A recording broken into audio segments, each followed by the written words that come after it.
2 മാസം മുമ്പ് മോഷ്ടിച്ച സ്കൂട്ടർ അതേ സ്ഥലത്ത് തിരിച്ചു വെച്ചു ഒരു മോഷ്ടാവ് എന്ന് പറഞ്ഞാൽ അത് തിരിച്ചു കൊടുത്തു.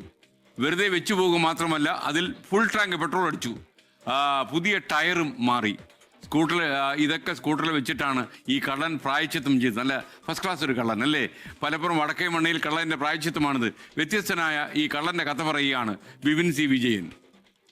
വടക്കേ മണ്ണയിലെ HMC ഡെക്കറേഷനിലെ ഷാഫിയും ബാബുവും ഉപയോഗിച്ചിരുന്ന സ്കൂട്ടർ കഴിഞ്ഞ ഡിസംബർ 20-നാണ് മോഷണം പോയത്.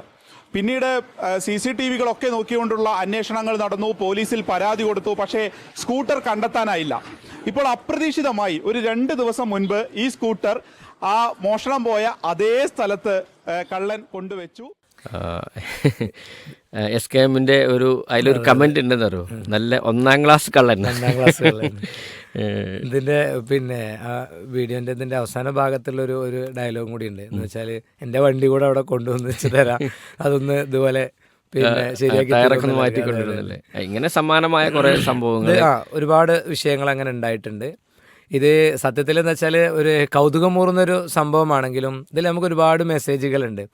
ഇതിലിപ്പോൾ എന്താണ് ഇതിൻ്റെ ഒരു പ്രചോദനം എന്ന് ചോദിച്ചു കഴിഞ്ഞാൽ പലതും നമുക്ക് അതിനകത്ത് പറയാൻ പറ്റും. ഒന്ന് എനിക്ക് തോന്നിയൊരു വിഷയം, അപ്പോൾ അത് ആ ഒരു സംഭവത്തിൽ എന്തുകൊണ്ട് അയാൾ കൊണ്ടുവന്ന് വെച്ചു. അപ്പോൾ അതിലൊന്ന് നമുക്ക് പറയാം, അയാൾക്ക് എമർജൻസി ഒരു അത്യാവശ്യം വന്നിട്ടുണ്ടാവും. അപ്പോൾ അയാൾ ഒരു രക്ഷയില്ല, അപ്പോൾ അയാൾ വണ്ടി എടുത്ത് പോയിട്ടുണ്ടാവും. അത് അയാളുടെ ആ ഒരു പ്രശ്നം എന്താണെന്നുള്ളത് ഇനിയിപ്പോൾ അങ്ങനെ എമർജൻസി വന്നു കഴിഞ്ഞാൽ ഒരാൾക്ക് മോഷ്ടിക്കാൻ പറ്റുന്നതിനർത്ഥമല്ല, സംഭവം പാടില്ല. പക്ഷെ ഒരു പക്ഷേ അയാളുടെ സാഹചര്യം അതായിരിക്കാം. അതല്ലെങ്കിൽ അയാൾ ചിലപ്പോൾ എടുത്തുപോയി, അയാൾക്കൊരു മനസാക്ഷി കുത്ത് വന്നു, ബോധ്യം വന്നു, അയാൾ കൊണ്ടുവച്ചു. അല്ലെങ്കിൽ വല്ല അന്വേഷണങ്ങളും എന്നെ അങ്ങനെ ഒരു ഭയപ്പാടായിരിക്കാം അത്. എന്തായാലും പിന്നെ ഇതിൽ ഹൈലൈറ്റ് ഇതാണ്, അദ്ദേഹം അതിൽ ഫുൾ ടാങ്ക് അടിച്ചു, ആ ടയറൊക്കെ മാറ്റി നല്ല ഉഷാറാക്കി. ഇനി അതിൽ വേറെ ഒരു ഇതും കൂടി വരാം. ചിലപ്പോൾ ഈ പിന്നെ ഇതിൻ്റെ ഉടമസ്ഥരുണ്ടല്ലോ, ആ ഉടമസ്ഥർക്ക് പിന്നെ അവരെ കുറിച്ച് അന്വേഷിച്ച് കഴിഞ്ഞപ്പോൾ ഇയാൾക്ക് അങ്ങനെ ഒരു കുറച്ചൊരു പിന്നെ ദയ തോന്നിയിട്ട് അങ്ങനെ കുറേ ആൾക്കാരുണ്ട്. സമാനമായൊരു മുമ്പ് ഉണ്ടായിരുന്നു ഈ പിന്നെ പേഴ്സ് ശരിക്കും എടുത്ത് മോഷ്ടിച്ച ഒരാൾ, ബസ്സിൽ നിന്ന് ബാക്കിൽ നിന്ന് വലിച്ചെടുത്ത് ചെയ്ത്. അപ്പോൾ ഇത് ഇതാണ്. അപ്പോൾ ഇയാൾ ഒരിക്കൽ പിന്നെ ഇതേ സമാനമായിട്ട് നമ്മുടെ പിന്നെ എനിക്ക് തോന്നുന്നത് SKനെ തോന്നുന്നു ഇതുപോലെ ഒരു വാർത്തയിൽ പറഞ്ഞത്, ഈ പിന്നെ റോഡരികിൽ നിന്നിട്ട് ഇങ്ങനെ കരയുന്ന ഇയാളുടെ അവസ്ഥ ഇങ്ങനെ കണ്ടു കഴിഞ്ഞപ്പോൾ ഇയാൾ എന്ത് ചെയ്തു, ഈ പേഴ്സും കൊണ്ടേ കൊടുത്തു, അതിലുള്ള ക്യാഷും അത് എടുത്തായിരുന്നു. എന്നിട്ട് അതിൽ കൂടെ കുറച്ചുകൂടി ക്യാഷ് കൊടുത്തിട്ട് ഇതാണ് കൊടുത്തു. അപ്പം അങ്ങനെ സംഭവിക്കാൻ സാധ്യത തന്നെ. ഏതൊരു മോഷ്ടാവ് ഇതേപോലെ തന്നെ പിന്നെ മോഷ്ടിച്ച് കഴിഞ്ഞതിന് ശേഷം പിന്നെ അത് തിരിച്ചു കൊണ്ടേ കൊടുക്കുകയും അതിൽ കത്തെഴുതി വെച്ചു, പിന്നെ നിങ്ങളിത് അതെ പൊറുക്കണം, അത് നിങ്ങൾ പരലോകത്തേക്ക് വിടരുത്. അത് സത്യത്തിൽ നല്ല ചിന്തബോധം വന്നിട്ടാണ്, കുറ്റബോധം ഉണ്ടായതുകൊണ്ട് തന്നെയാണ്. അപ്പോൾ ഇതിൽ വേറെന്ന് വെച്ചാൽ ഇസ്ലാം പറയുന്നത് ഉണ്ടല്ലോ, അന്യൻ്റെ ഒരു മുതൽ അത് മോഷ്ടിച്ചാൽ അത് അയാൾ കൊണ്ടേ കൊടുക്കണമെന്ന് ഏറ്റു പറയണം എന്നൊക്കെ ഉണ്ടല്ലോ. അത് ഏറ്റവും വലിയൊരു നല്ലൊരു സന്ദേശം. നമുക്ക് പ്രത്യക്ഷത്തിൽ അതിനകത്തുള്ള ഒരുപാട് കാര്യങ്ങൾ നമുക്ക് പറയാം, ഇത് പറഞ്ഞ് പ്രോത്സാഹിപ്പിക്കപ്പെടണം. അതെ അതാ പറഞ്ഞത്. ഇതിൽ നമുക്ക് ഉൾക്കൊള്ളേണ്ട മെസ്സേജ് ഉണ്ട്. ഇപ്പോൾ ചില ആളുകൾ അതിൽ ഏറ്റവും പ്രധാനപ്പെട്ട ഭാഗം ഇതാണ്, ഈ പിന്നെ സാധനം മോഷ്ടിക്കുന്ന സ്ഥലത്ത് ഇപ്പം എല്ലാ സ്ഥലത്തും CCTV ആണ്. ഇതിങ്ങനെ എടുക്കുമ്പോഴേ കാര്യം CCTV നോക്കുന്നുണ്ടെന്നാണ്. അപ്പോൾ സാധനം അവിടെ തന്നെ വെക്കുന്നുണ്ടാവും, കാരണം പിടിക്കപ്പെടുമല്ലോ.